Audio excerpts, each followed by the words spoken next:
Bueno, buenos días a todos. Es un gusto tenerlos en este webinar. Me van a estar acompañando como expositores el doctor Manuel de Campos y el ingeniero Mateo Martínez, así que les agradezco a ellos que nos acompañen. Les estoy dando la bienvenida. Bueno, vamos a comenzar con este tema que está bastante la atención de todos hoy en día. A ver, avancemos. Si la tecnología me permite avanzar, avancemos. Muy bien. Los objetivos. ¿Cuáles son nuestras expectativas? ¿Qué es lo que queremos lograr con esta sesión?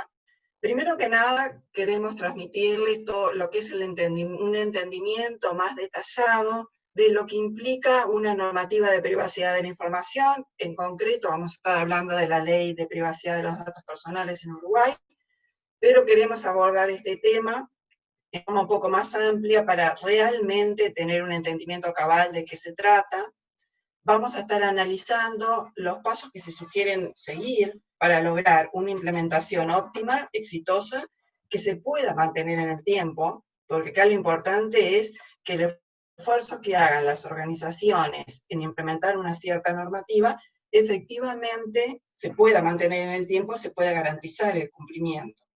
Vamos a estar analizando de manera puntual la implicancia que hay entre seguridad de la información y cybersecurity y todo lo que tiene que ver con privacidad de la información. Ambas cosas se impactan mutuamente y debemos de trabajarlas de forma armoniosa y conjunta.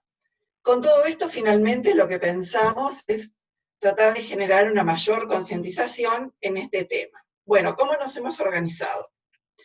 La charla está dividida en 3 tracks.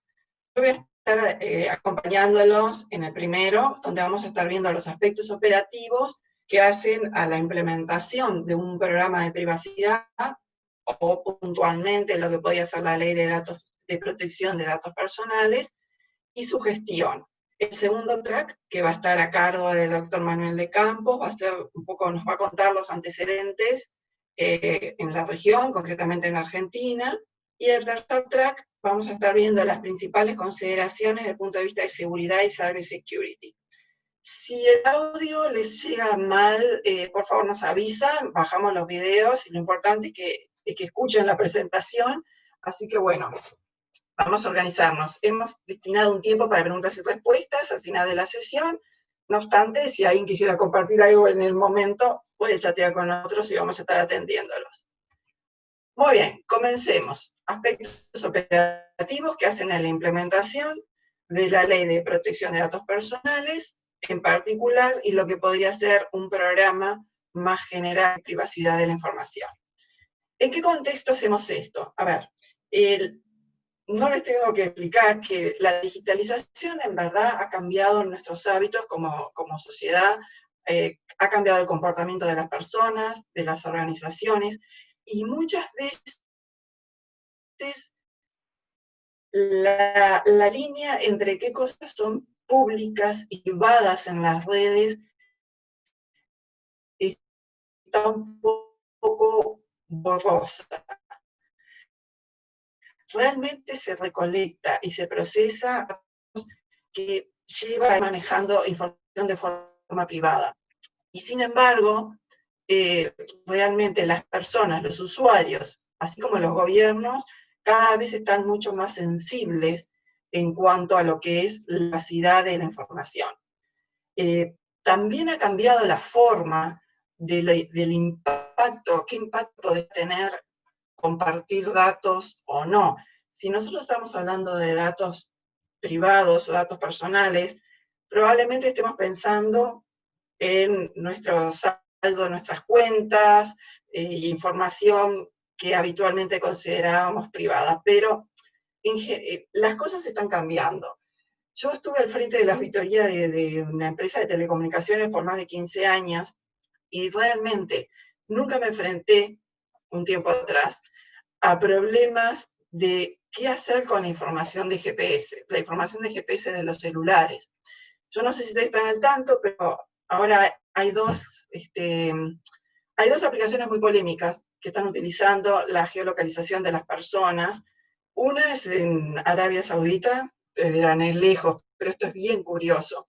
El gobierno de Arabia Saudita tenía un aplicativo que utilizaba para rastrear el GPS de las mujeres, para ver si abandonaban el país sin la autorización de sus maridos. Se ve que les gustó como una oportunidad de negocio, y de hecho está disponible en Google, o también está disponible en Apple, la aplicación en la cual la pueden bajar sus maridos y pueden rastrear el celular de sus esposas para ver dónde están. En Corea del Sur, a raíz de la pandemia, hay un aplicativo que está utilizando el gobierno para poder localizar las personas que se supone que están en cuarentena, poder verificar efectivamente si están en sus hogares o no. A propósito, si hay alguien en la audiencia que está en un lugar que no debería de estar, doy unos segundos para que apaguen los celulares y seguimos con la charla. Entonces, hay cosas nuevas que tienen que ver con el tratamiento de la información, que de repente las organizaciones no están prontas para analizar si eso lo puedo hacer o esa información no la puedo utilizar. ¿Cuáles son los datos sensibles? También va cambiando a medida que van cambiando el comportamiento de la gente. Y esto nos lleva a que ha surgido un riesgo nuevo cuando estamos trabajando con el análisis de riesgo de las organizaciones, que se llama el riesgo de reticencia. Hay cosas que las empresas no están dispuestas a hacer con los datos, porque en realidad no están muy seguros de si es un dato sensible, si es un dato privado, si vamos a tener problemas, si no lo vamos a tener. Esto lo van a poder ver en extenso con el doctor de campo más adelante, pero hay todo un tema en cómo manejo la información, que esto no es tan blanco y negro, hay una norma nueva, tengo que ejecutar paso A, B y C, y yo ya estoy cumpliendo. El manejo, la gestión, el gobierno de los datos es muchísimo más rico, y por eso queremos explicar una correcta implementación de un programa de privacidad de la información que pueda satisfacer los requerimientos de las empresas, que hoy por hoy realmente es un desafío poder gestionar todos los requerimientos de cumplimiento, y no solo verlo como una cuestión que estoy obligado a cumplir. Entendemos que por hoy que una organización pueda demostrar que puede custodiar adecuadamente los datos personales de sus clientes, sus empleados, sus pacientes, etc., entendemos que también es un mecanismo para reforzar la marca, para ganar lealtad en clientes, y también, si se quiere, para congratularse con los organismos reguladores. ¿Ok? A ver, tendencias. ¿Cómo está el mundo? No solamente a Uruguay se le ocurrió implementar una ley de datos personales. De hecho, en todas partes del mundo se está trabajando en tratar de normar el uso de los datos personales o de los datos sensitivos. Ahí ustedes ven que estamos exponiendo un mapamundi con los diferentes marcos de referencia existentes, y especialmente estamos remarcando el General Data Protector Regulation, GDPR, que aplica en la Comunidad Europea. ¿Por qué? Porque este marco de referencia es el marco de referencia a nivel internacional más utilizado, y de hecho la legislación uruguaya tiene muchos puntos de similitud con él. Entonces, vamos a analizar un poquito este marco como punto de partida para ver el tratamiento en general de lo que puede ser un programa de privacidad de forma genérica, y la ley de protección de datos personales en Uruguay en forma puntual. ¿De qué va este marco de referencia? GDPR, a ver, fue concebido para proteger los derechos de los individuos de la Comunidad Europea, tanto en el procesamiento de sus datos personales como en la tarea de dichos datos, y por lo tanto aplica o debe ser cumplida por todas las organizaciones europeas y no europeas que procesan información de los ciudadanos de la comunidad. Discúlpenme que me dicen que se está escuchando entrecortado, por lo que voy a apagar la cámara para que ustedes puedan, a ver si ahora mejoramos un poco la calidad del audio. Como decía, este marco de referencia, de hecho ustedes ven, hay mucho material para hacer compliance, para que se puedan chequear puntos en común con la diferente normativa. Es el más utilizado, y trata de, a ver, ¿de qué es lo que estamos hablando? Discúlpenme, acá está. ¿Qué implica? Acá estamos hablando de mantener un control continuo sobre quién está procesando, qué datos, cómo y en qué momento. No es solamente el tema de que se procese con el cuidado debido, sino también de que se guarden las evidencias necesarias para poder demostrar el cuidado que se está colocando. También es un tema de responsabilidades, es de definir quién va a ser el oficial de protección de datos y ver cuáles son sus actividades. También habla, este marco de GDPR, habla de lo que es un Data Protection Impact Assessment, o sea, poder evaluar y que las organizaciones puedan demostrar de forma fehaciente que han analizado cómo impacta la normativa de privacy en lo que es sus operaciones. Es obviamente operar en línea, de acuerdo a lo anterior, poder detectar los incumplimientos y reportarlos con una brecha de 72 horas para reportar. Acá ya tenemos primera similitud con la ley de datos personales en Uruguay. Tenemos 24 horas para detectar y 72 para reportarlos, el mismo concepto de GDPR. Y bueno, y tener la capacidad de ampliar la información sobre el incidente de seguridad que estemos trabajando. Ahora bien, dicho esto, es sumamente vago. Ustedes dirán, yo no puedo trabajar en la implementación de una norma tan genérica. Porque, por ejemplo, que nos expliquen qué es el procesamiento de datos personales o datos sensitivos. ¿Cuáles son estos datos?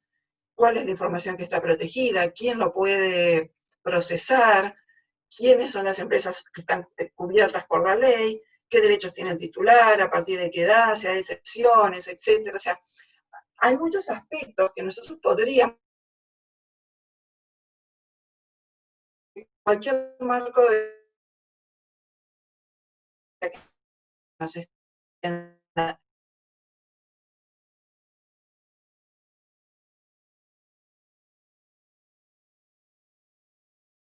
la audiencia, tengamos personales, de repente matriz bajado procedimientos o procedimientos de implementación, las cuales uno puede hacer el ajuste o la sintonía fina de ver si tanto los procedimientos o herramientas, también hay herramientas de data analytics y demás, que uno dice que ya está embebido el módulo de protección de datos personales. Entonces, ¿cómo podemos validar? Si queremos validar si cumple con la normativa de nuestro territorio, nos deberíamos de fijar funciones asociadas a la recolección y acceso a los datos, sea los datos en general, las actividades de data controller y la responsabilidad de data controller en esas funciones, si hay o no transferencia de datos fuera de fronteras, tratamiento de datos personales, de datos sensitivos, de clientes, empleados, pacientes, etc. Definición de qué es sensitivo en cada caso, localización de servidores y localización de los datos. Acuérdense que el derecho digital es un poco como el derecho naval, que el barco aplica la ley del país de la bandera que está usando. Bueno, acá un poco la bandera es el servidor donde está localizado. Ver el tema de acuerdos con terceras partes, ya sean proveedores o procesadores de datos, qué garantías obligatorias hay, cuáles son los requisitos de seguridad que les estamos imponiendo o que nos están imponiendo ellos, cómo se recoge contractualmente. Los derechos individuales, los consentimientos, que pueden ser me habilitan a o me prohíben que, los consentimientos que da el sujeto, cuáles son los requisitos de notificación, divulgación, cuál es el programa de privacidad que se está manejando. Del punto de vista de la normativa contra el procesamiento de datos, si es una normativa sectorial, aplica a todo el sector financiero, o es un enfoque ómnibus. Ómnibus viene del latín y dice para uso de todos, o si es un enfoque más genérico, que es para uso de todos los sectores, por ejemplo. La jurisdicción, la territorialidad, si tenemos que reportar o no las brechas de seguridad, qué obligaciones debemos de cumplir en cuanto a la retención de datos, cuáles son las actividades del DPO, el Data Protection Officer y demás. Estos 4 aspectos deberíamos de evaluarlo cuando queremos comparar si una herramienta, un procedimiento es compatible o está alineado con la reglamentación que nosotros queremos hacer cumplir. Vamos a las estrategias de implementación. Acá es un poco lo que queremos balancear. Deberíamos de lograr balancear esta balanza, valga la redundancia, porque por un lado tenemos las metas de negocio, la rentabilidad que mi negocio quiere mantener, ya la estructura de GRC que tenemos, y por otro lado las regulaciones, las leyes, los estándares, las expectativas de los clientes y accionistas, todo lo que deberíamos estar cumpliendo. El ideal es que mi negocio prospere, pero de una manera que pueda satisfacer los requerimientos de cumplimiento. Entonces, dicho esto, refuerzo el concepto de que la implementación de un programa de privacy o una ley puntual debe de nivelar todos estos aspectos y es específica de cada organización. Es específico de cómo trata o cómo gestiona los riesgos cada organización y cuáles son sus objetivos de negocio. Si nos podemos sentir tentados de aplicar incorporar estas leyes de forma lineal. Hago un análisis de impacto, defino medidas de remediación y sigo para adelante. Pero realmente esto no necesariamente va a ser eficiente por varios motivos. Primero, el uso de los datos en mi negocio muy probablemente va a variar.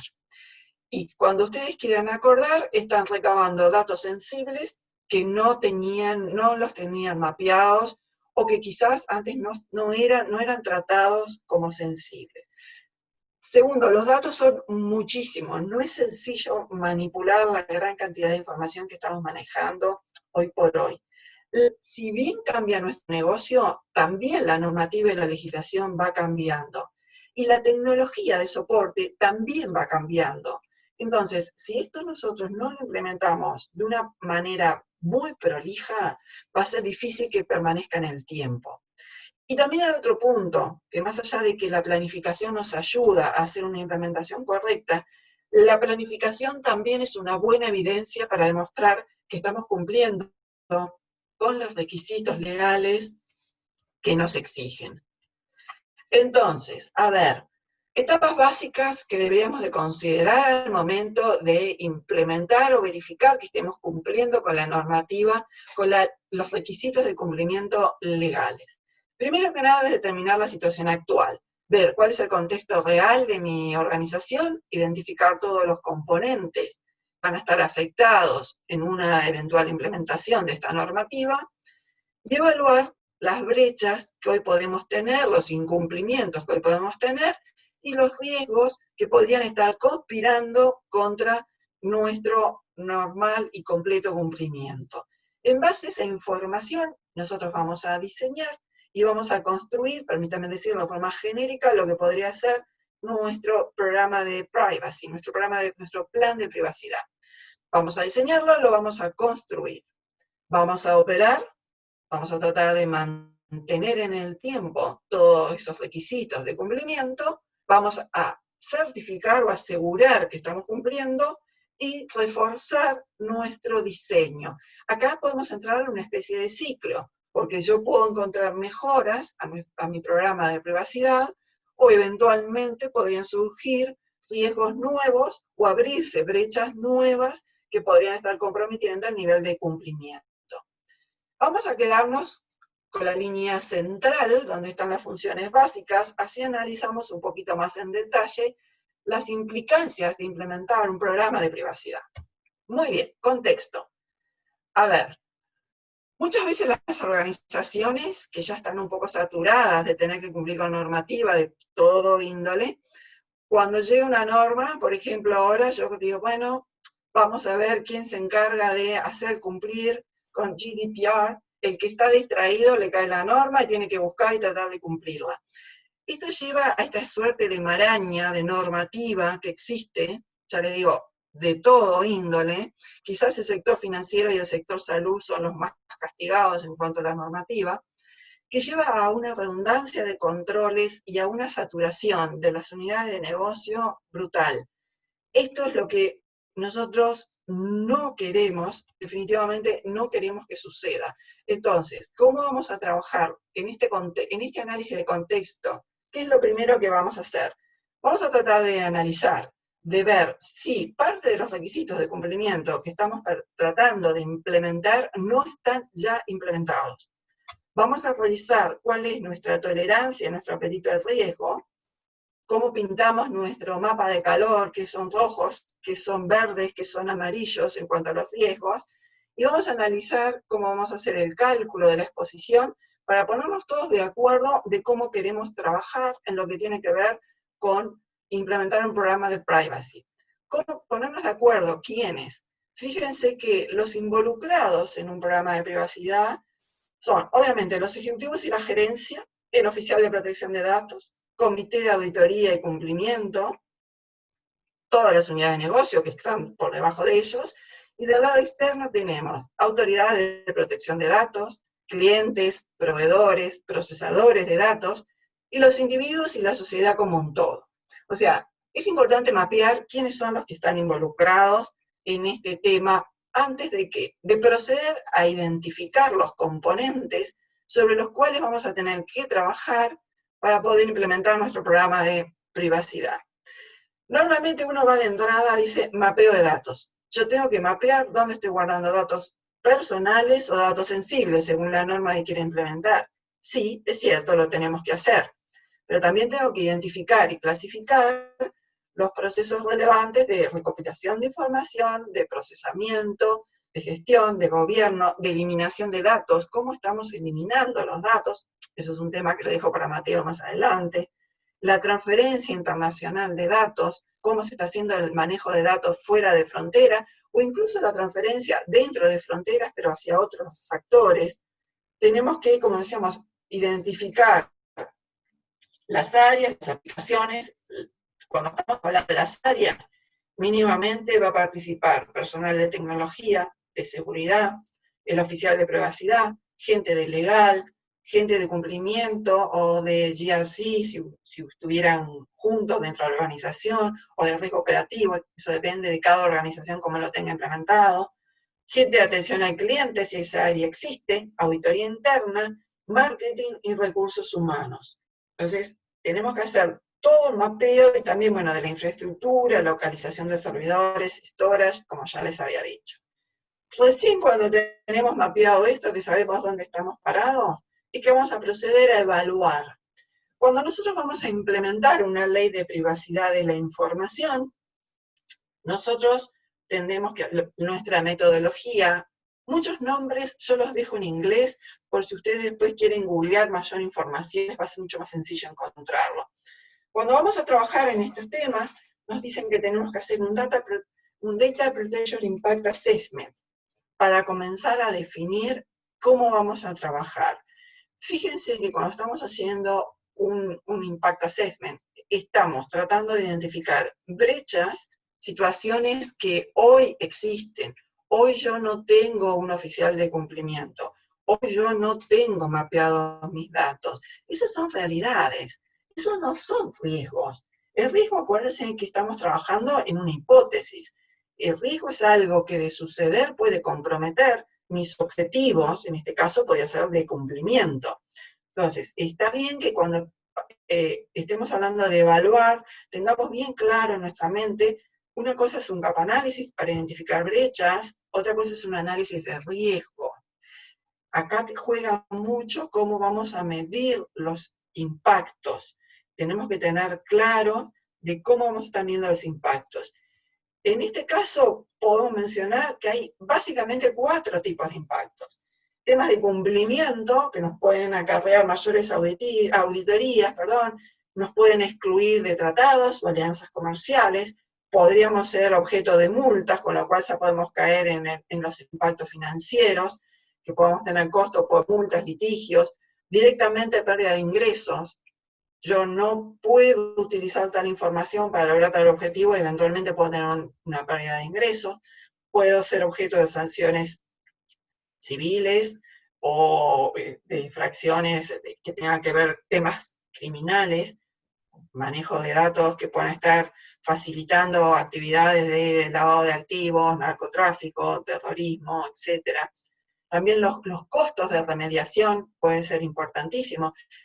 Hablemos que, por ejemplo, la última multa que pusieron a un banco en Estado Miranda de la Comunidad Europea por mal manejo de información personal era 20 millones de euros. O sea, estamos hablando de que puede haber un impacto importante. Y más allá del impacto económico o financiero, está el daño reputacional, el daño de marca, el daño de la imagen, perder la confianza de los clientes, de los empleados, de los pacientes, un desgaste del consumidor. Acá en particular en Uruguay no estamos muy acostumbrados de repente a hacer denuncias a las agencias de protección a los derechos del consumidor. En otros países en la región incluso sí, muchísimo. Pero por más que tengamos quien nos escuche, como consumidores también es un desgaste estar gestionando todos los reclamos y demás. Y bueno, y pueden haber restricciones operacionales del punto de vista de que pueden haber cosas que yo puedo o no puedo hacer para poder satisfacer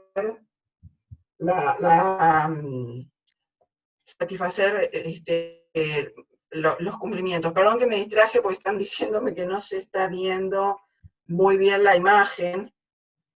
Estoy haciendo lo posible para mejorar la calidad de la imagen, espero que lograrlo. Bien, con toda esta información,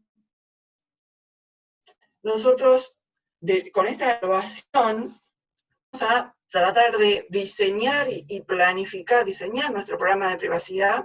Básicamente lo que nosotros estamos es diseñando controles en el sentido amplio. El control puede ser un procedimiento, puede ser una política interna, puede ser un estándar que quiero implementar, puede ser un componente, puedo tener que reconfigurar un firewall, puedo tener que hacer muchísimas cosas. Yo lo voy a definir ese diseño de los controles para poder llevar adelante mi programa de privacidad. Tendré que diseñar y planificar cómo va a ser mi estrategia de despliegue.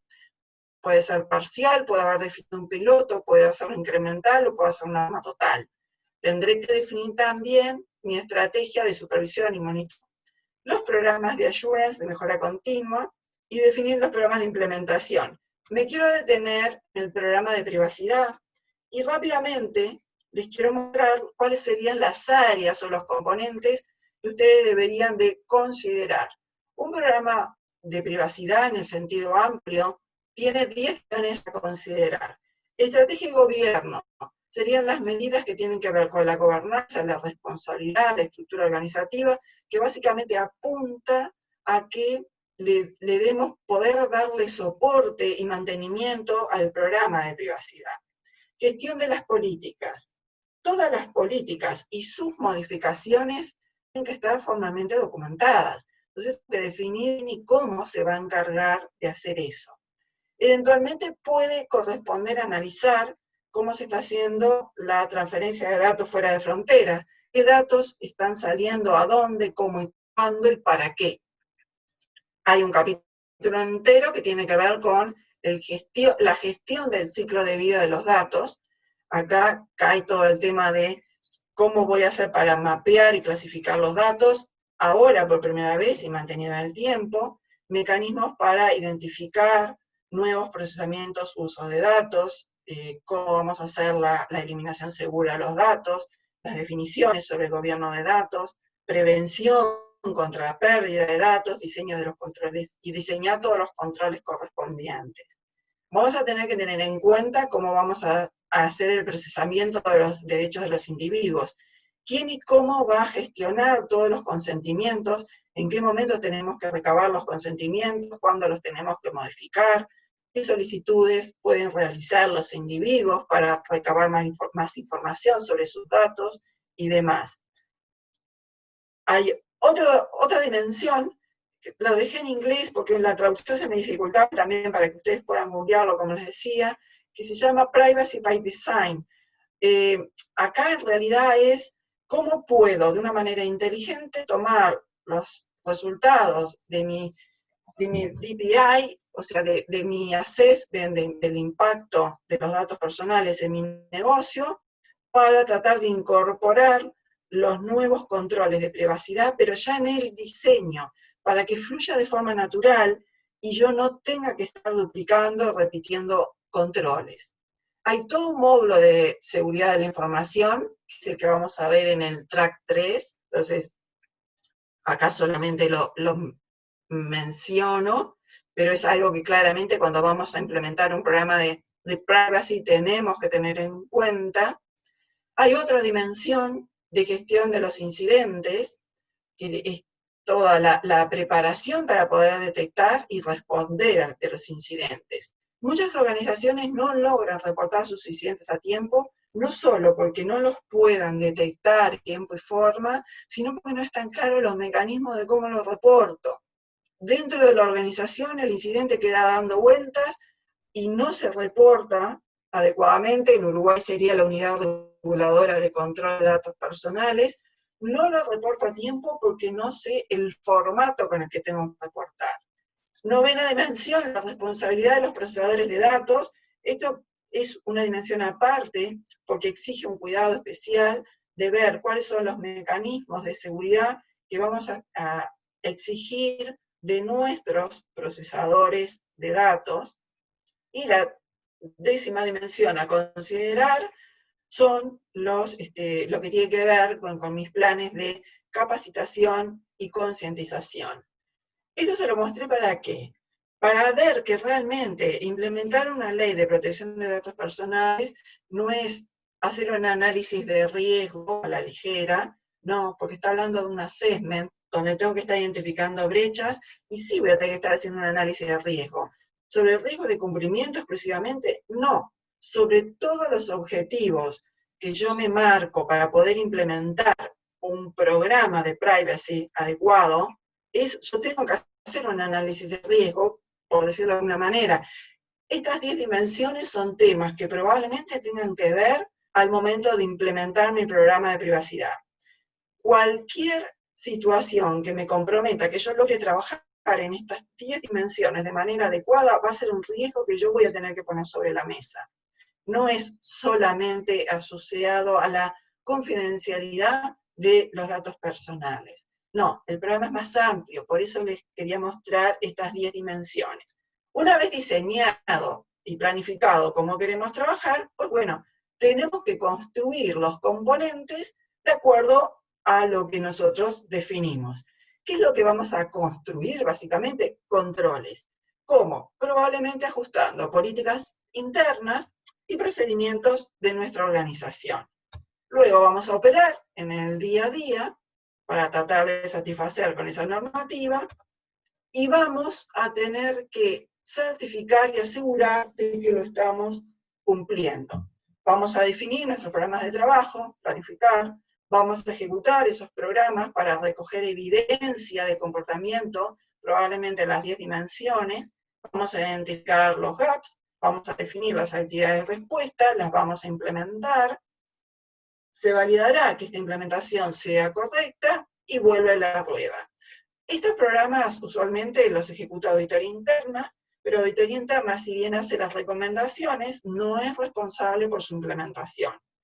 Y terminando, ¿qué desafíos han enfrentado las empresas con las que hemos trabajado en la implementación de marcos de GDPR?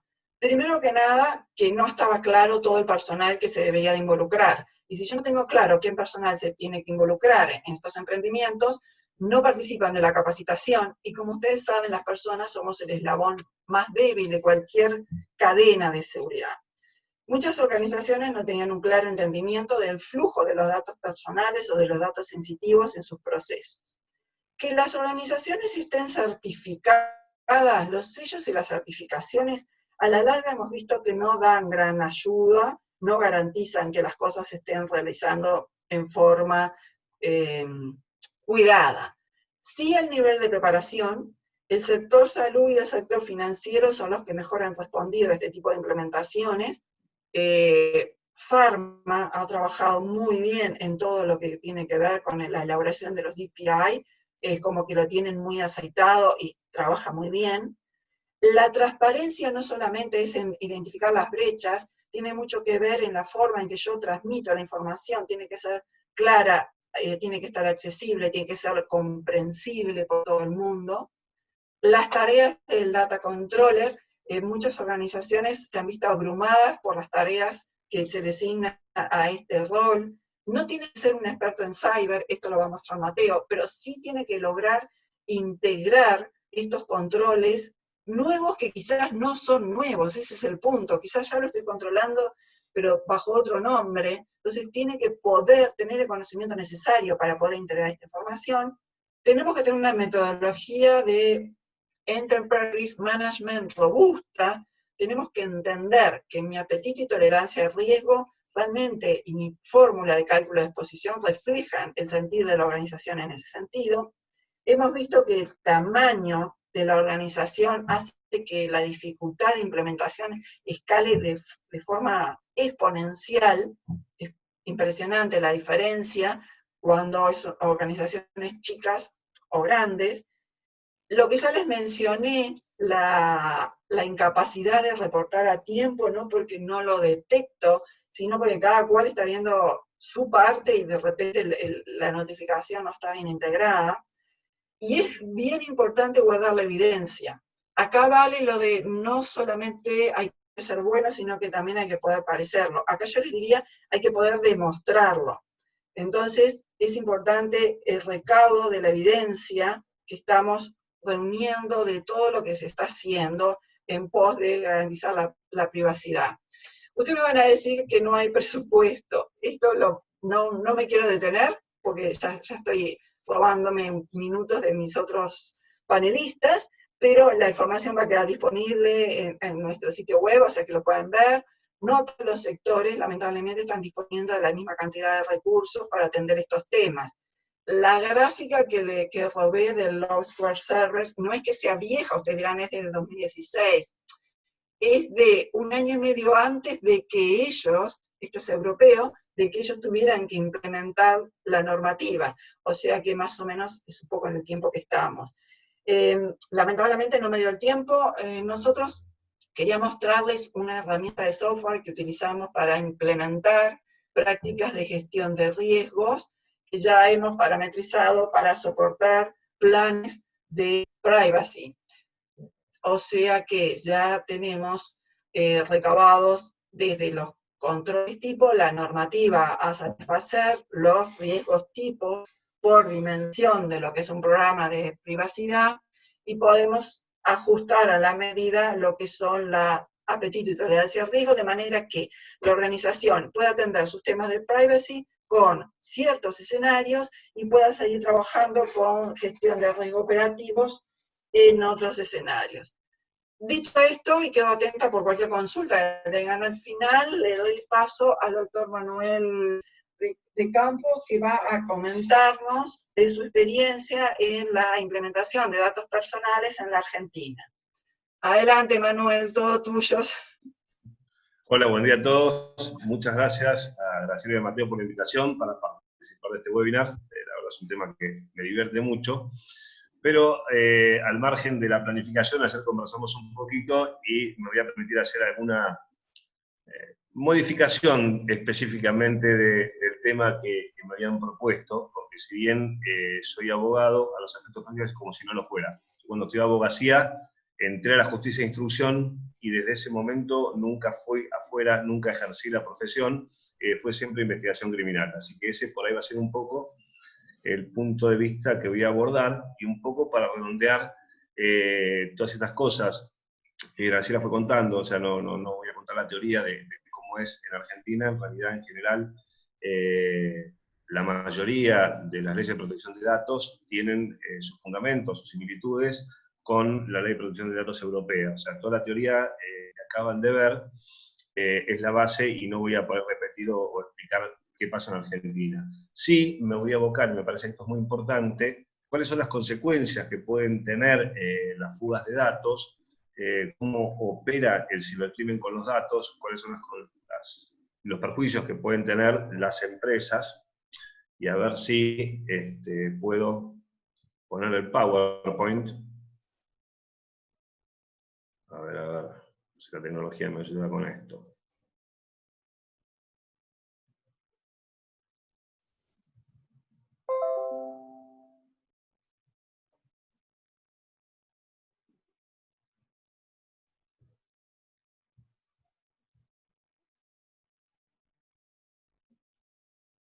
Bueno, me parece un PowerPoint que no sé cómo...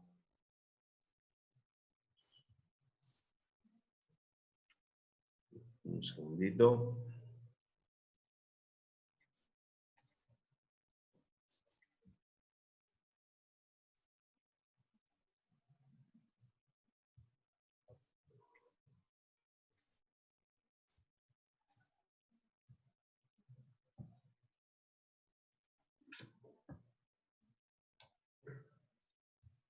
Bueno, ahí creo que está. Por favor, se me confirma alguno por chat si están viendo justamente un hackeo en Facebook que ha permitido el acceso a más de 500 millones de cuentas. Esto es justamente lo que nosotros decimos cuando nos referimos precisamente a las fugas de datos. ¿Qué es lo que pasa con estos datos? Inmediatamente son utilizados para cometer delitos y en forma organizada. Cuando empezó a funcionar Internet, empezaron a aparecer quienes delinquían a través de la información que se pudiera transmitir y lo hacían buscando esforzadamente dato por dato, cuenta por cuenta, conexión por conexión. Hoy en día, con el avance de la tecnología, con inteligencia artificial, con machine learning, ya no hace falta hacer un estudio específico, sino que las empresas han ido siendo cada vez más sofisticadas, pudiendo desarrollar tecnologías que hicieron mucho más efectiva esta obtención de datos por parte de distintas empresas. Ahí les puse el ejemplo de Facebook. Acá otro ejemplo, este es del año pasado, con los hoteles Marriott, que comprometió 500 millones de huéspedes. Imagínense que no solamente los datos los datos personales de los huéspedes, las fechas en que estuvieron, sino además la tarjeta de crédito con la que pagaron. Todo esto tiene sus consecuencias en la dark web, donde los datos de estas tarjetas son ofrecidos a la venta para generar un montón de delitos, sobre todo contra la propiedad. Acá, si pudiera abrir...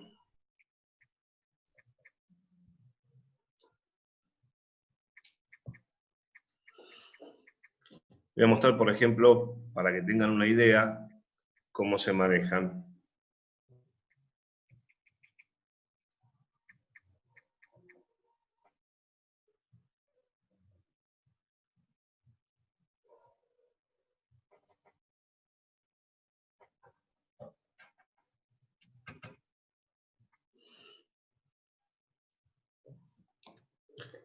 Esta primera parte no voy a desarrollar mucho esta presentación. El panorama del cibercrimen en el mundo continúa especializándose. Fíjense, en vez de ataques genéricos que pescan a sus víctimas, los delincuentes han optado por enfocarse en empresas y usuarios de perfiles específicos más rentables para el secuestro de información y el robo de datos. ¿Qué van a hacer con estos datos?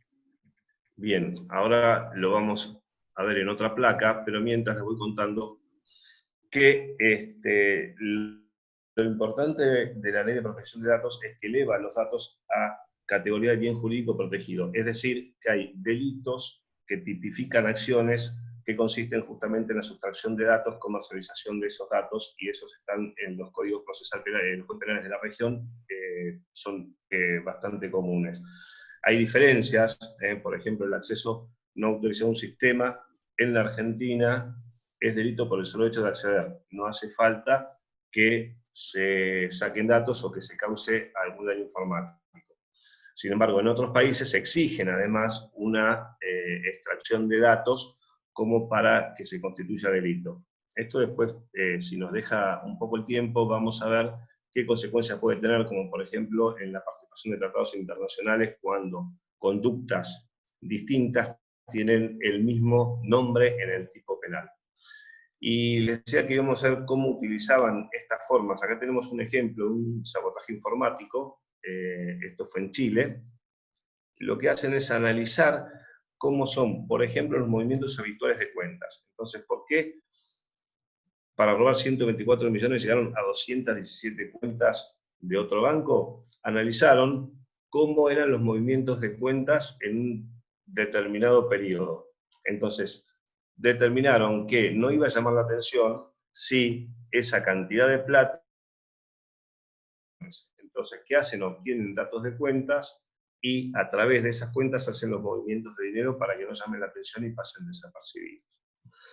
Les muestro acá para que tengan una idea de números, cuál es la frecuencia en que se pierden o se roban datos a nivel mundial por día. Fíjense en la cantidad, 6 millones por día y 75 compromisos por segundo.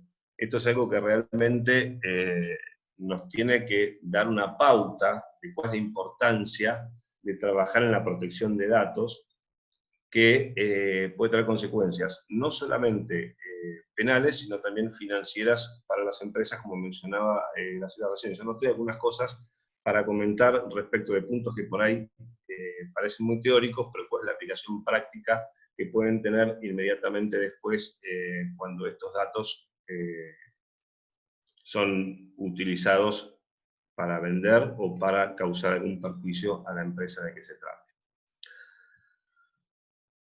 Acá nos da una idea esta diapositiva, justamente lo que les decía hace un rato.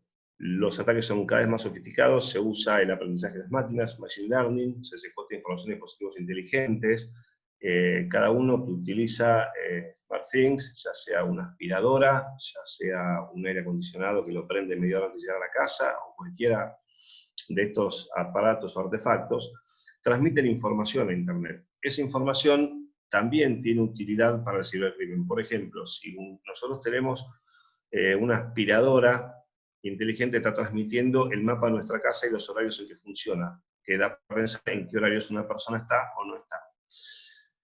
Si tenemos un aire acondicionado y tenemos horarios, si lo prendemos antes de llegar para que la casa esté fresca, en verano, si es frío o calor, en invierno para que esté tibia, del otro lado pueden saber cómo son nuestros movimientos. Entonces, cualquier tipo de...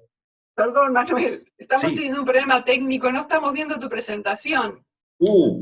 Me están avisando que no estás viendo tu presentación. Perdón, no sé... A ver, el botón verde abajo de compartir pantalla, Sí, ¿lo cliqueaste? sí, en eso estaba. Ah, perdón, perdón la interrupción. No, por supuesto, buenísimo. A ver ahora. Te robo tiempo y todavía te interrumpo, y lo mío es fatal. No, está perfecto, está perfecto. Para que ahora lo estoy buscando.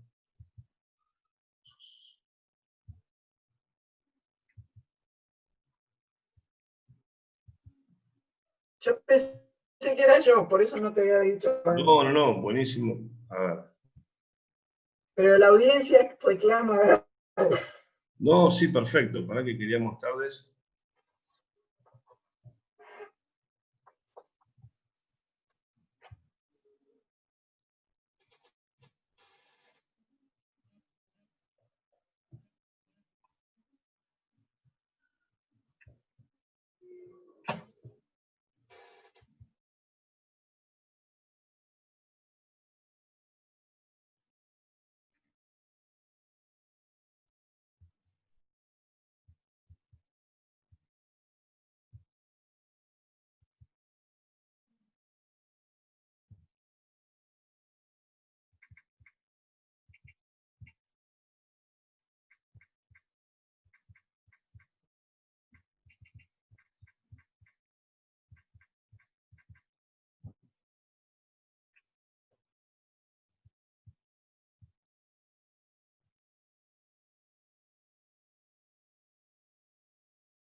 A ver, estamos teniendo un pequeño problema con la señal del doctor de campo que nos está acompañando desde Buenos Aires. Vamos a ver, denme un segundito. Ahí. A ver si podemos. A ver. Acá está. Estoy escuchando. Acá, bien. Y a ver si va el PowerPoint. Claro.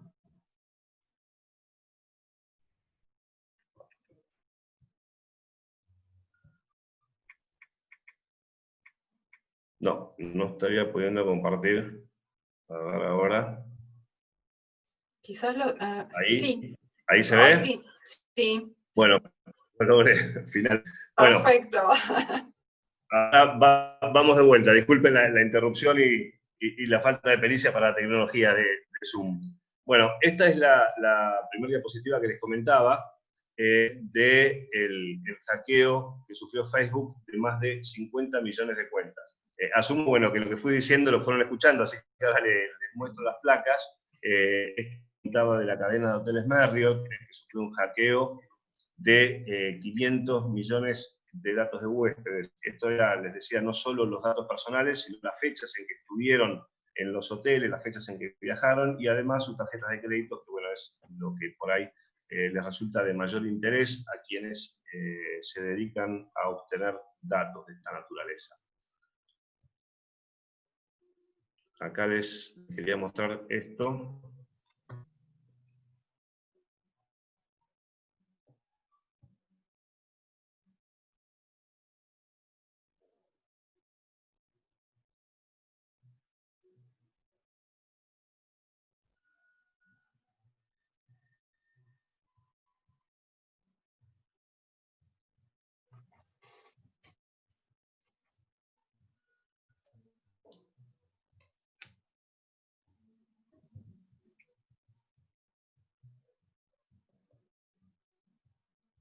Bueno, no sé si lo están viendo ahí.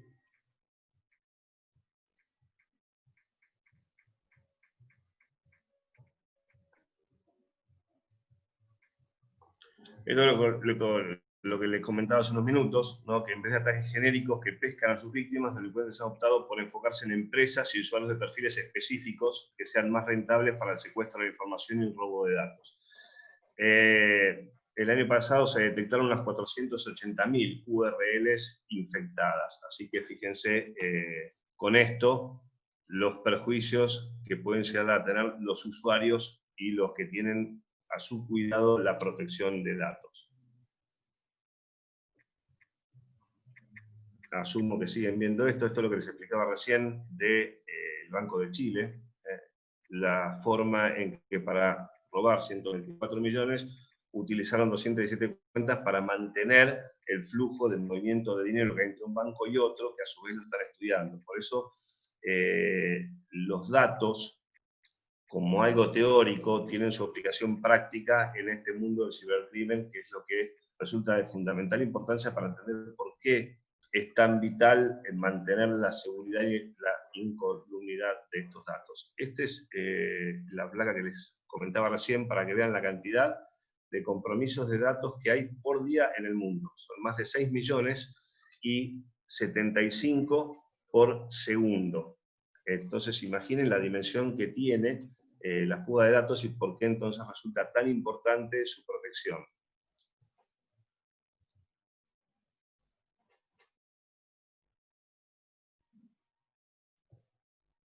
Y en esta estaba justo cuando me dijeron que no se veía.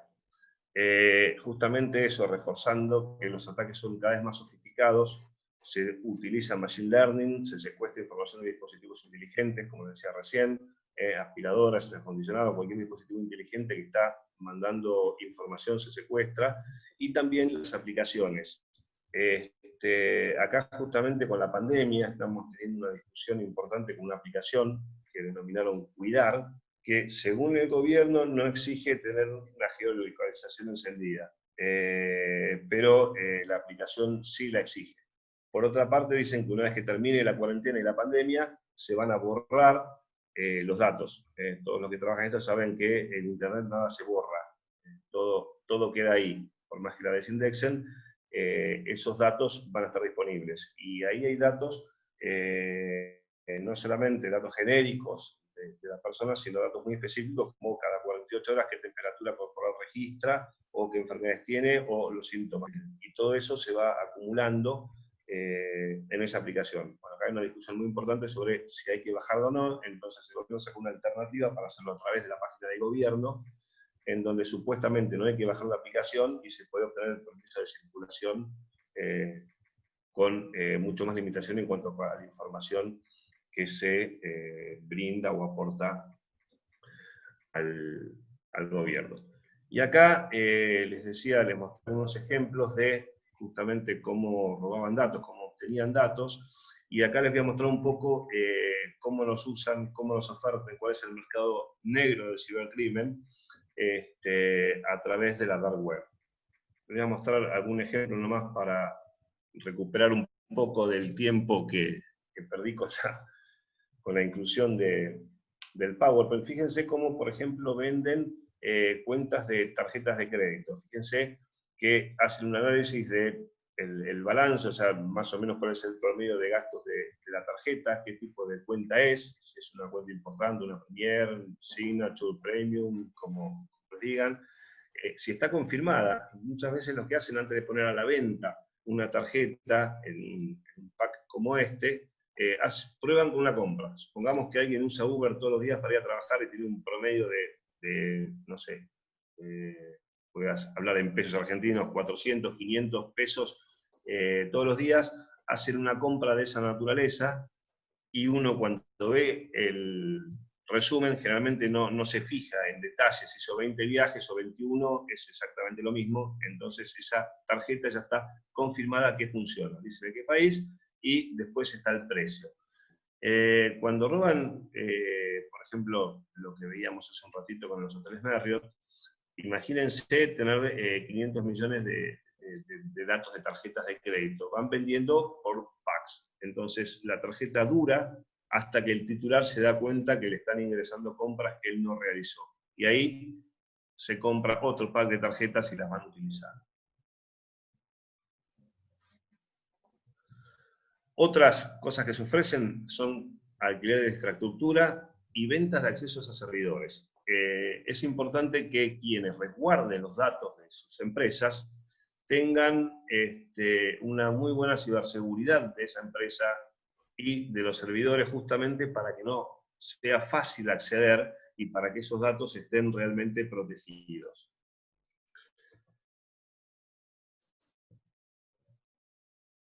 Bueno, acá hay un videíto que no lo pude hacer funcionar cuando probé, pero sí podemos ver acá.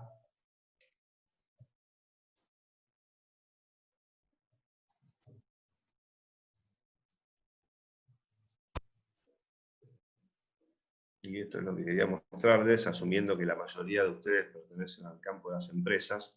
Estos son tips de ciberseguridad de un criminal que estuvo preso y después empezó a trabajar para la policía. Fíjense, dos cosas que les quiero mostrar que son muy importantes para que les queden grabadas y las tengan en cuenta en su función de protección de datos de acá en más. Primero, que cada hackeo, sin excepción, ocurre porque alguien en esa compañía hizo algo que se suponía que no debía hacer, o alguien no pudo hacer algo que se suponía que debía hacer. ¿Sí? Esto es uno de los dos consejos básicos que da. Y después habla de otro que también es muy importante. Los piratas informáticos no generan los hoyos de entrada, se aprovechan de ellos. Bueno, Equifax, por ejemplo, no reparó su tecnología, no actualizó los parches y por ello los ciberdelincuentes obtuvieron millones de datos. O sea, estas cosas son muy importantes.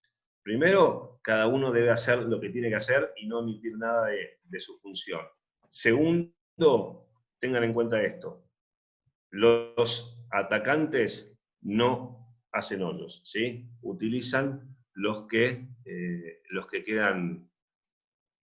dejan quienes se tienen que ocupar de la seguridad de estas cosas. Y después, a raíz de todas estas cosas, las voy a pasar un poco más rápido.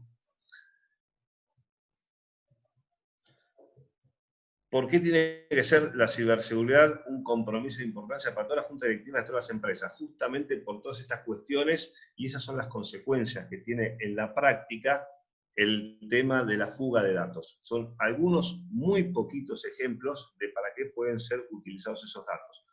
Cuando uno habla de protección de datos, generalmente tiene miedo de los gobiernos.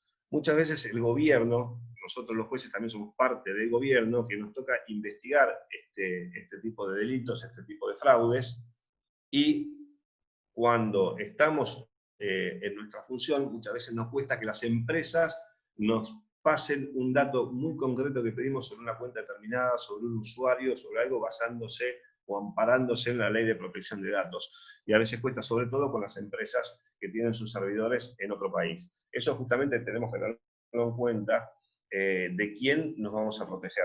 La ley de protección de datos es genérica para los gobiernos, para las empresas, sector público, sector privado, pero es muy importante que entendamos que la fundamental protección es respecto de todo el cibercrimen organizado también que está alrededor de esto y que está permanentemente buscando obtener datos para utilizarlos en su provecho.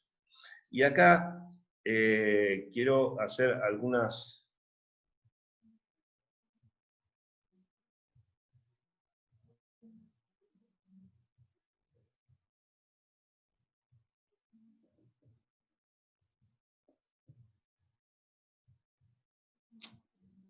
Perdón, bueno.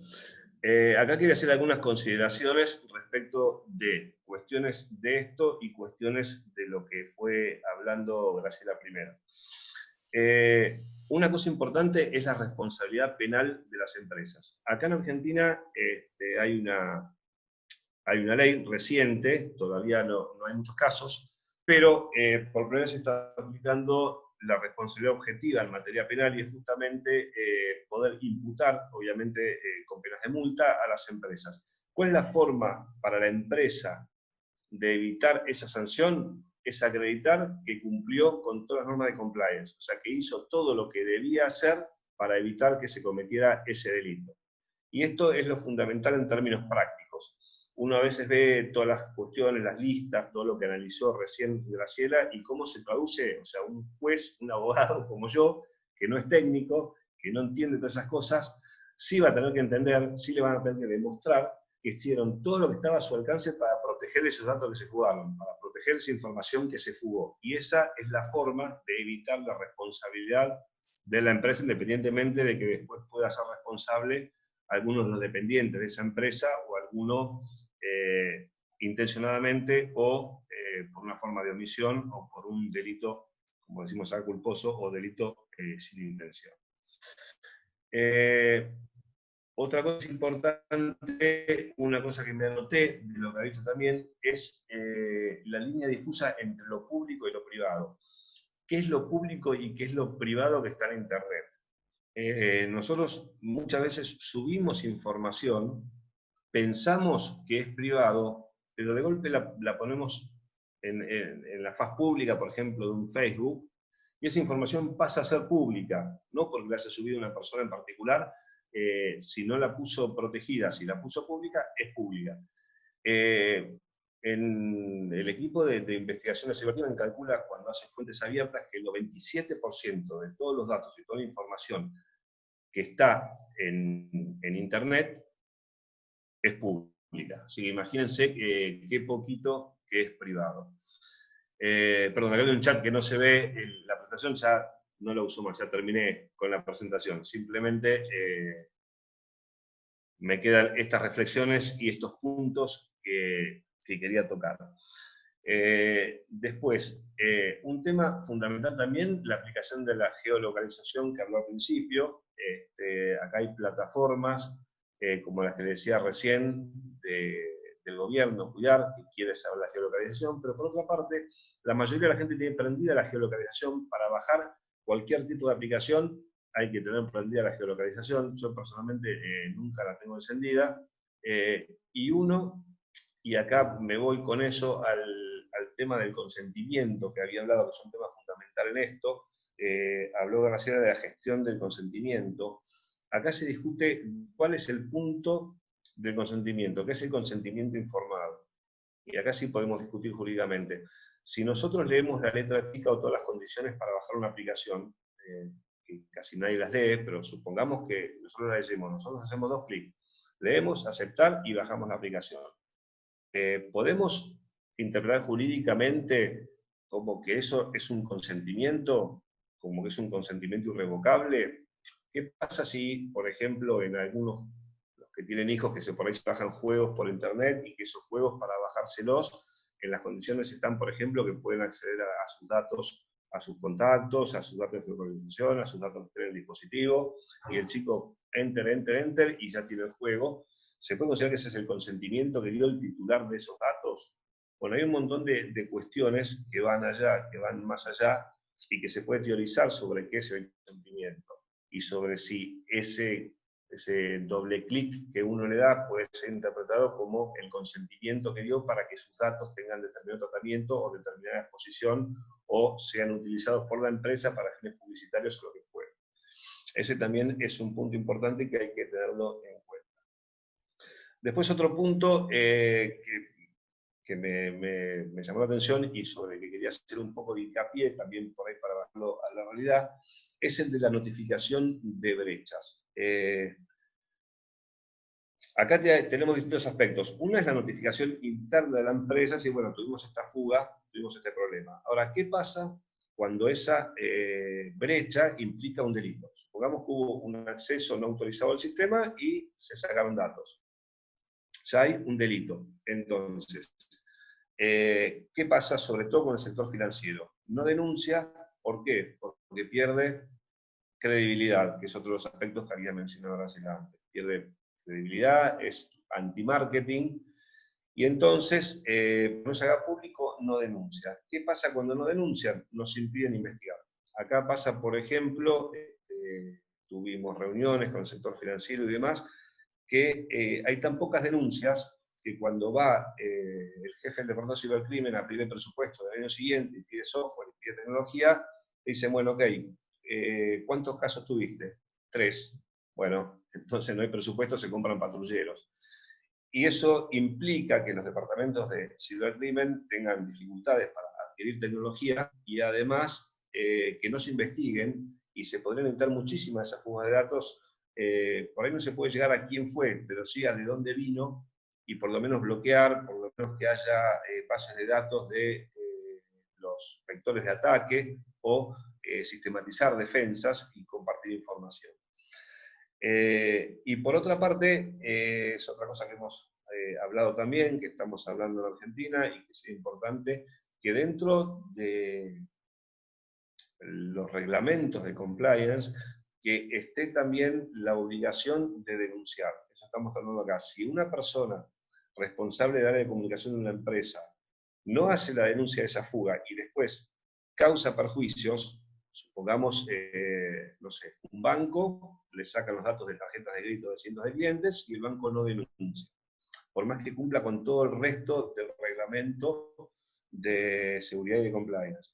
Si un cliente sufre un perjuicio porque el banco no denunció, bueno, tendría que ser responsable, o sea, tendría que tener la obligación de denunciar. Cuando es el sector público, los funcionarios públicos tienen obligación de denunciar un delito. Así que en ese sector es más fácil. Así que bueno, al margen de la comunicación interna de la empresa, es fundamental que se legisle sobre esto y se determine la obligación de denunciar cada vez que se comete un delito. Después quería referirme también a el impacto por sanciones criminales, que es algo que se mencionó en el track anterior. Por ejemplo, British Airways también tuvo una fuga de cientos de miles de datos de usuarios y se le aplicó una multa, que ahora no recuerdo cuál fue el importe, pero fue importantísima también. Y lo que se determina es justamente para determinar la responsabilidad, justamente si realizó todo lo que debía realizar para evitar esa fuga de datos. O sea, si hubo alguna inconsistencia en su plan de protección de datos, va a ser responsable con una sanción como esta de esta naturaleza. Bueno, no quiero robar mucho tiempo porque bueno, me atrasé un poco, creo que con esto estamos en término. Quiero darles un pantallazo, espero que haya quedado claro a pesar de mis desconexiones con la tecnología, un poco ese panorama, las consecuencias de las fugas de datos y cómo esto hay que asociarlo y relacionarlo con lo que explicaba en un principio Graciela. Así que bueno, muchas gracias y quedo acá a disposición si después hay alguna pregunta. Bueno, Manuel, muchísimas gracias. Lamento los pequeños problemas con la tecnología, pero bueno, estamos en época de pandemia, todos aceptados. Nada, de vuelta, muchísimas gracias por sumarte. Creo que tu visión, nada, siempre me parece sumamente interesante, ¿no? Para los que estamos del lado de tecnología y del lado de investigaciones tecnológicas, sin dudas tener la visión de un juez es fundamental, ¿no? Porque es la forma que todo esto tenga validez, ¿no? Si no, todo lo que hacemos a veces pierde sentido. Así que, Manuel, mil gracias por sumarte nuevamente. Muchas gracias a vos. Me quedo acá a escucharlos. Bueno, vamos a hacer la última parte del webinar. La idea es ver un poco algunos de los aspectos de ciberseguridad. Más allá de que igual voy a hacer un poquito de teoría para terminar de cerrar en temas más locales de Uruguay, en cuanto a los últimos decretos y normativas que hemos tenido, que generan muchas dudas y a veces no quedan claras. Así que voy a hacer un breve contexto teórico para después sí pasar un poquito a algunos controles de ciberseguridad en particular que nos pueden ayudar a implementar rápidamente esto. La idea es ver esos paso a paso, un poco tomando lo que planteaba Graciela, ver, bueno, cómo llevar eso después Graciela presentado un poco el qué es lo que hay que hacer. Mi idea es llevar a mostrarles algunos ejemplos de cómo resolver eso, ¿bien? Y bueno, dejándoles al final algunas herramientas sobre el tema. A mí se me gusta mostrar la parte de contexto internacional, ¿no? Que si estuvieron en el webinar pasado, esto lo voy a pasar rápido, y les pido disculpas porque son básicamente los mismos, pero creo que sirve siempre de introducción de entender dónde estamos hoy, ¿no? Y que las vulnerabilidades están en todos lados, están en los sistemas que usamos, y si hoy no están detectadas, tal vez igual están ahí. Y todo el concepto de vulnerabilidades de día cero son vulnerabilidades que todavía no se conocen, o que al menos no se hicieron públicas, ¿bien? Y que están en forma inherente a los sistemas, es un riesgo que tenemos en las plataformas que utilizamos, ¿no? Y ahí un poco, a medida que ciertas plataformas se hacen más famosas, obviamente los atacantes empiezan a buscar vulnerabilidades ahí, como fue el caso de Zoom, ¿no? Donde aparecieron diferentes vulnerabilidades, temas de configuración, ¿bien? No hay un diseño de seguridad por diseño, y después vulnerabilidades del propio software. Después, viendo ataques, lo que está pasando es que también empresas pequeñas, empresas locales, sufren el mismo tipo de ataques que empresas multinacionales con muchísima inversión en ciberseguridad, ¿bien? Y ahí podemos ver los casos de Sony, Equifax, Deloitte, ¿bien? Que han sufrido ataques masivos, ¿bien? Y bueno, han salido a la prensa con el impacto. El caso de Equifax lo conté la vez pasada, ¿no? Donde multas, ¿no? De $700 millones, depende un poco de la compensación y la cantidad de gente que reporte por la fuga de los datos. El caso de Scotia también, donde se tuvo acceso al código fuente, a credenciales de login que fueron hackeadas, ¿bien? Donde también se hizo público. El caso de Banco de Chile, que también sigue resonando por el impacto, ¿no? Y las técnicas en particular de engaño que usan los atacantes. Hicieron una distracción apagando PCs, y todo el equipo de respuesta a incidentes y de TI trabajando en analizar por qué los PCs se apagaban, mientras que detrás, en la red Swift, se estaban robando $10 millones, ¿no? Y después, bueno, casos también de robo interno, fraude interno, bien, una combinación de hechos. Vinculado también a lo que contaba Manuel, en Argentina hubo un Gorra Leak 2.0, donde se fugó información sumamente confidencial, ¿no? De agentes encubiertos, realmente ponía en riesgo vidas y familias por un leak que, bueno, quedó público en una red Tor, difícil de borrar, difícil de gestionar, ¿bien? Con lo cual hay que empezar a tener esos cuidados con ese tipo de información sensible. Eso que era el contexto. Podemos también recorrer muchos de los casos que han pasado localmente también en Uruguay y en otros países de la región.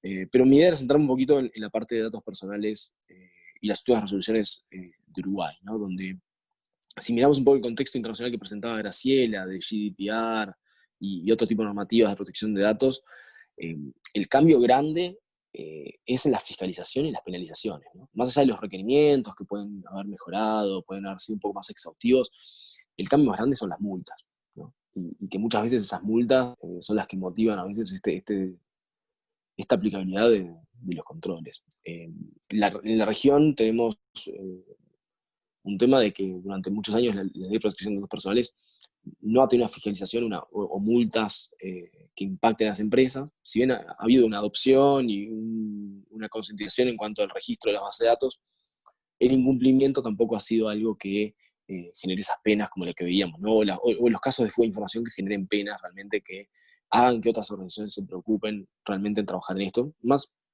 allá de que siempre hay un trabajo para hacer en el daño a la imagen, ¿no? Corporativa y temas de reputación que hay que trabajar, pero la parte económica sin duda motiva mucho el mercado de mejora de los controles, ¿no?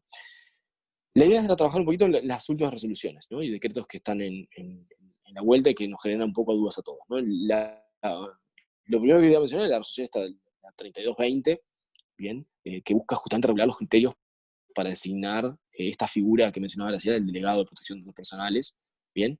Y bueno, aparecen a su vez ciertos artículos, ¿bien? En general siempre vinculados a la ley original, ¿no? La 18.331, pero que aparece, por ejemplo, este decreto, ¿no? Yo les mostraba el 3220, que es del 19 de mayo, ¿bien?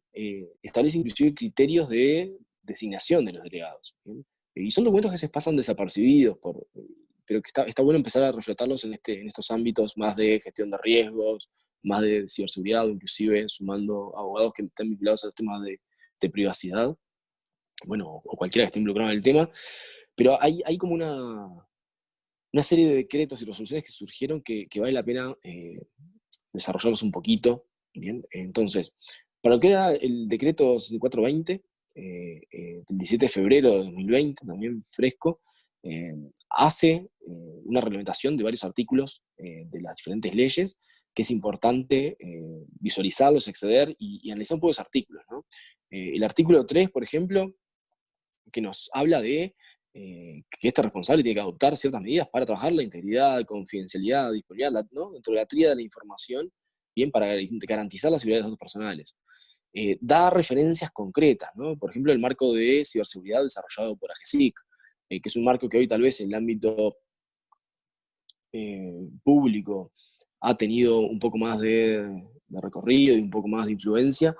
Sin dudas en el ámbito privado queda mucho camino por recorrer, ¿bien? Para adoptarlo como marco y buenas prácticas a nivel nacional.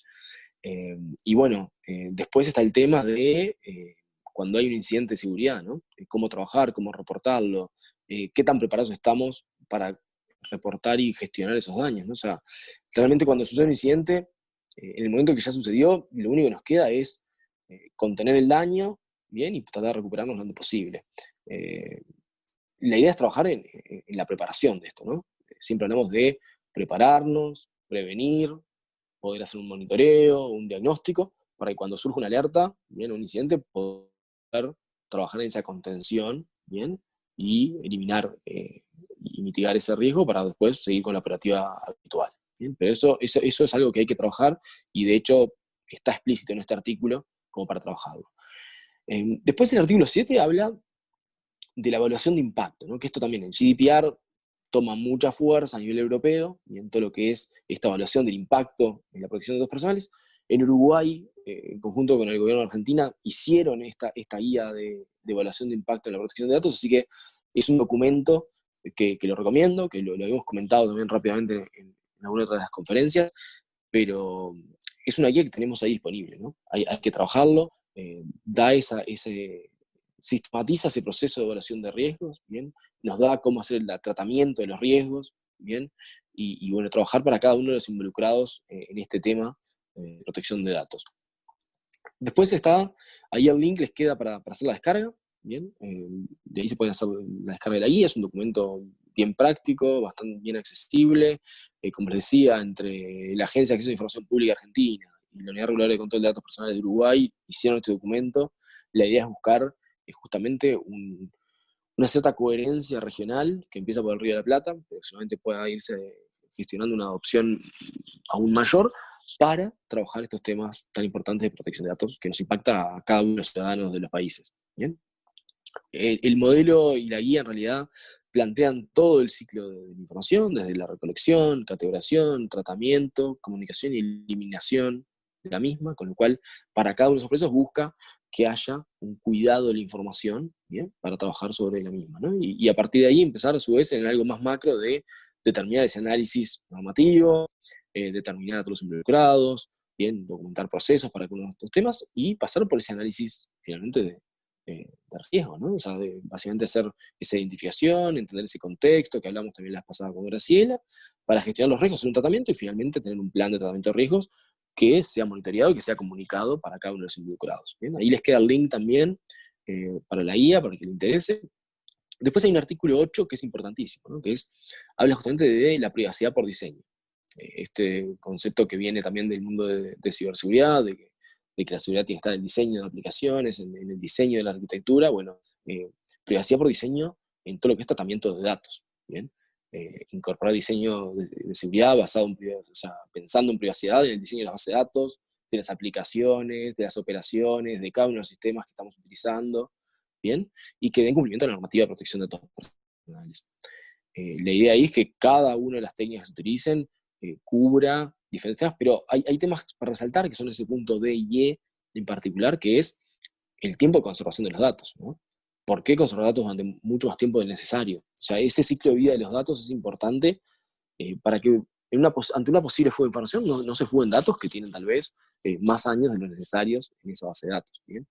Y después adoptar planes de contingencia, que tomen medidas en particular de seguridad de información, ¿bien? Para este tipo de datos. Y después, bueno, otro tipo de mecanismos, obviamente hay temas más sobre los derechos que son fundamentales también, ¿no? Derecho de los titulares de esos datos, documentar el consentimiento de uso de esos datos, ¿bien? O sea, realmente hay que lograr legitimizar ese tratamiento de los datos en esa base de datos, en esas aplicaciones, en cada uno de los componentes que van a estar utilizando y procesando esa información. Después, en cuanto al delegado, simplemente quería resaltar algunos temas, ¿bien? Que bueno, esto plantea, ¿no? O sea, hablamos de la ley 19.670 de octubre del 2018, donde se pedía designar un delegado, ¿no? Y ahora, bueno, este decreto del 64 del 2020 lo que busca es reforzar esto, trabajar en esa definición, en el cumplimiento, y queda claro acá que entidades públicas, estatales o no estatales, y las privadas, total o parcialmente de propiedad intelectual, quedan, ¿bien?, dentro de este alcance, ¿bien? Y también las entidades privadas, ¿no?, que tratan datos sensibles, ¿bien?, como parte de su negocio principal, con ciertas características y demás, pero ahí también podemos ir con los puntos C, por ejemplo, de entidades privadas que realicen tratamiento de grandes volúmenes de datos. Aquí el mercado está hablando todo el tiempo, ¿no?, de Big Data, de tratamiento de grandes volúmenes de información, de procesamiento de esos datos. Hoy tenemos una regulación que enmarca todo ese trabajo y que nos exige este tipo de cumplimiento, incluyendo el delegado, ¿no? Que bueno, está el detalle también del delegado ahí, que obviamente tiene un tema de asesoramiento, de supervisión de cumplimiento, de proponer controles y medidas, bien, para adecuarse a la normativa y actuar como un nexo entre la unidad reguladora y de control de datos personales y la organización, ¿bien? En cuanto a la calidad y las condiciones del delegado también queda especificado, ¿bien? Cómo es la comunicación, pero se resuelven algunos temas. En esta otra resolución, ¿bien? Esta es de mayo también de 2020, y también habla desde la unidad reguladora de control de datos personales, definir un poco la designación de los delegados, ¿no? Que sea un profesional del área jurídica, que posea conocimientos de derecho, pero a su vez nos pide una combinación de que sea capaz de tener conocimientos en seguridad de información, en gestión de herramientas informáticas, ¿bien? Con lo cual ahí queda un poco más detallado el perfil del delegado. Con esto quería hacer un breve resumen. Ahora me tomo unos minutos para retomar lo que planteaba Graciela, ¿no? De todo el ciclo, todos los componentes que tenemos que tener en cuenta, desde temas de estrategia de gobierno, gestión de políticas, transferencia de datos, gestión del ciclo de vida de los datos, que lo mencionamos también ahora, y el procedimiento de derechos de cada una de las personas, ¿bien? Y el tema de privacidad por diseño, que si bien, como vemos, es algo genérico en este tipo de regulaciones o reglamentaciones, está también explícito en la normativa local, y en el trabajar este tema de privacidad por diseño, por suerte quedó dentro de esa regulación. Así que ahora nos queda un poco el cómo implementar todo esto, ¿no? Y qué hacer para temas de estrategia, cómo gestionamos privacidad, cómo hacemos una aplicación de políticas, y en particular los temas de seguridad de información, cómo hacemos ese análisis de riesgo, ¿bien?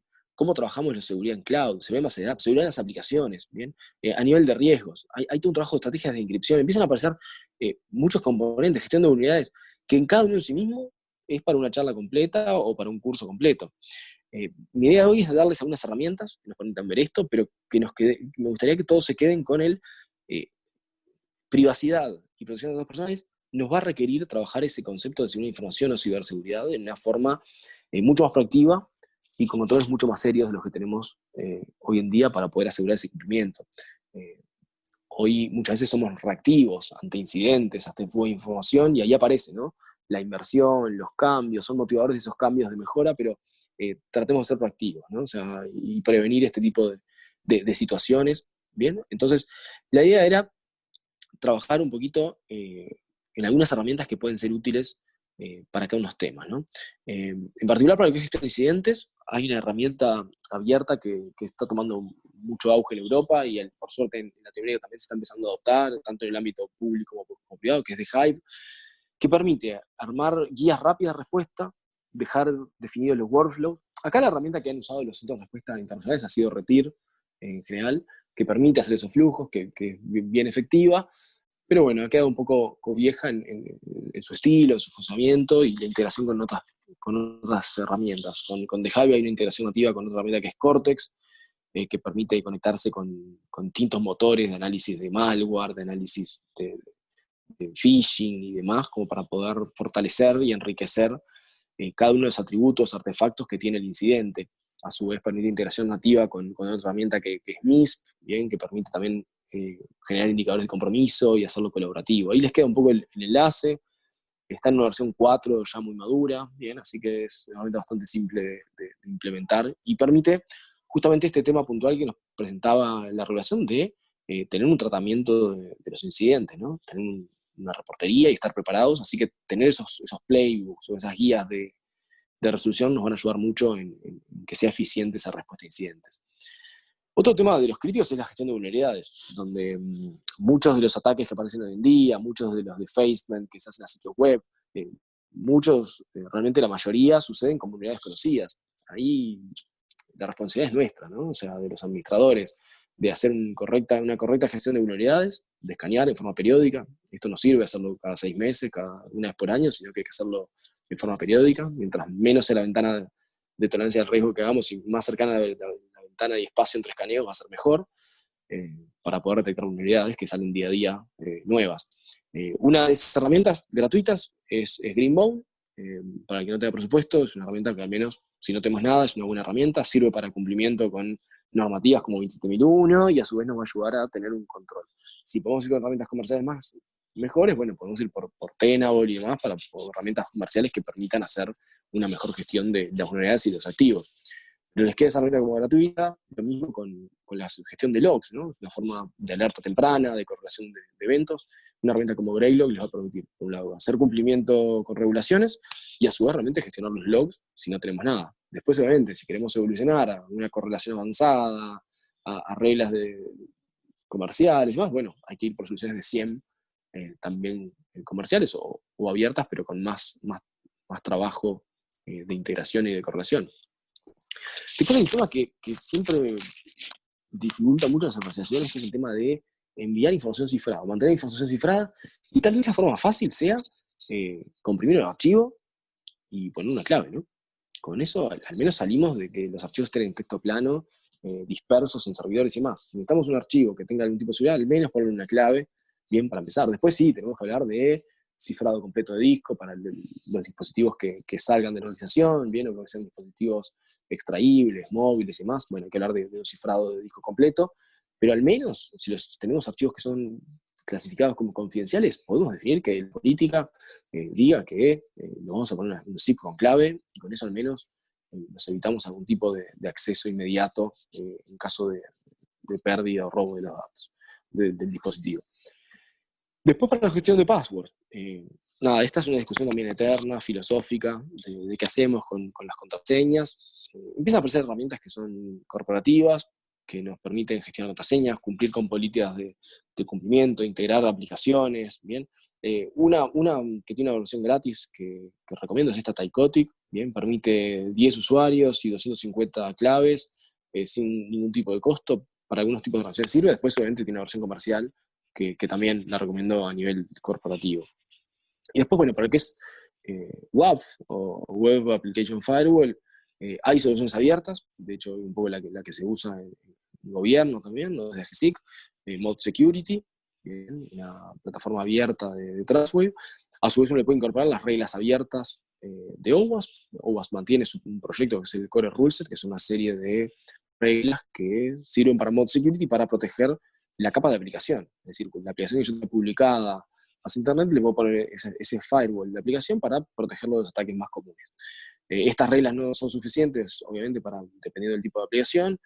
Hay reglas comerciales de Trustwave, si no podemos ir por un WAF más maduros. Nosotros trabajamos muy bien con Radware, por ejemplo, para poder hacer una protección inmediata, bien, y a su vez otro tipo de protecciones, ¿no? De técnicas de scrapping y demás, que tal vez con Mod Security, con WASP no se va a poder cubrir. Entonces, para ir cerrando, ya estoy unos minutos fuera de agenda. La idea es trabajar fuerte lo que es controles de acceso. Bien, hay que hacer una revisión de los controles de acceso a la base de datos, a los datos que estamos haciéndole tratamiento. Hay que sí o sí mejorar las capacidades de análisis de vulnerabilidades como un proceso continuo, bien, lo mismo que los procesos de hacking ético. Después hay una diferencia grande y que el mercado tiene que entender entre certificar ISO 27001, por ejemplo, y que mis controles de ciberseguridad sean correctos. ISO 27001 me asegura que tengo un sistema de gestión de seguridad de información.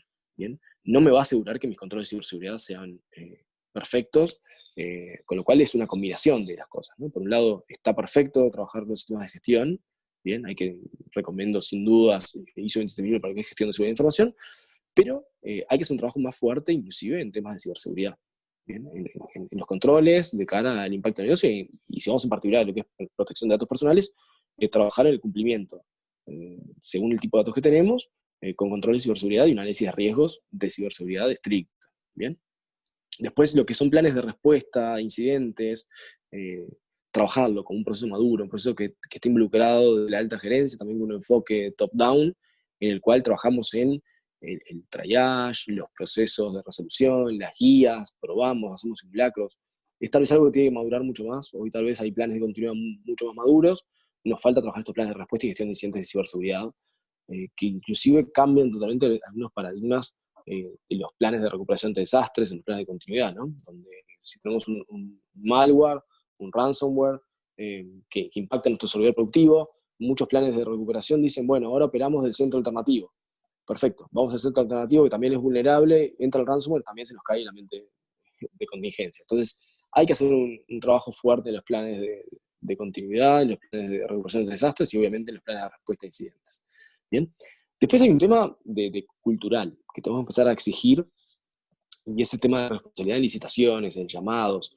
No es lo mismo un proveedor que tiene un cumplimiento con la certificación por ciertos costos asociados a hacking ético o implementar todos estos controles que un proveedor que no hace nada de esto.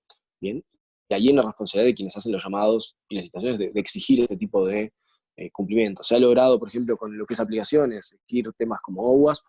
Yo creo que todavía queda bastante trabajo para hacer con el tema de privacidad y de control de las bases.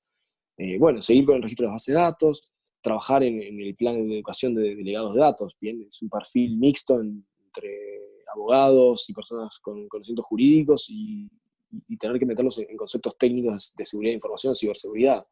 Ahí Manuel también nos puede ayudar en lo difícil que es esto, ¿no? De hacer entender en estos dos idiomas que conversamos, que a veces no nos ponemos de acuerdo, inclusive con términos, porque de un lado están muy maduros y del otro también, y significan cosas diferentes.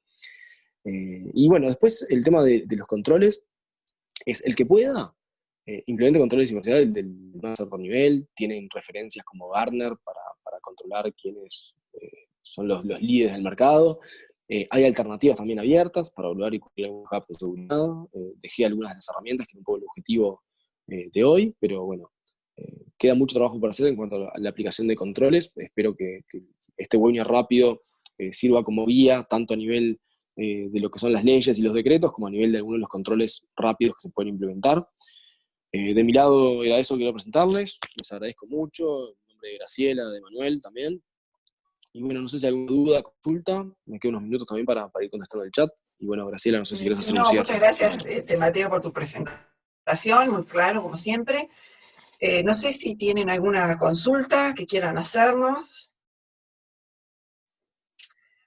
A ver, en líneas generales, mientras voy aprovechando, como para cerrar, la idea que quisimos fue dar un pantallazo general de, a ver, esta publicación de presentaciones, ya nos están preguntando, la publicación, este webinar va a quedar en el sitio de Quanam, disponible para todos, porque como les decía, la idea era mostrarles un enfoque general de cómo podemos dar cumplimiento a la ley de protección de datos personales que hoy tenemos por delante en Uruguay, pero enmarcado de una manera que nos permitan absorber las flexibilidades de eventuales cambios que puedan haber del lado de las organizaciones, también como del lado de los reguladores. En ese sentido, los invito, el próximo viernes va a haber otro webinar donde vamos a tratar de incluir todos estos temas, pero vistos desde un modelo de GRC, de gobernanza, riesgo y cumplimiento, para ver cómo las organizaciones pueden atender este tipo de temas, pero de una forma integral, para que puedan aprovechar, construir sobre lo que ya está implementado.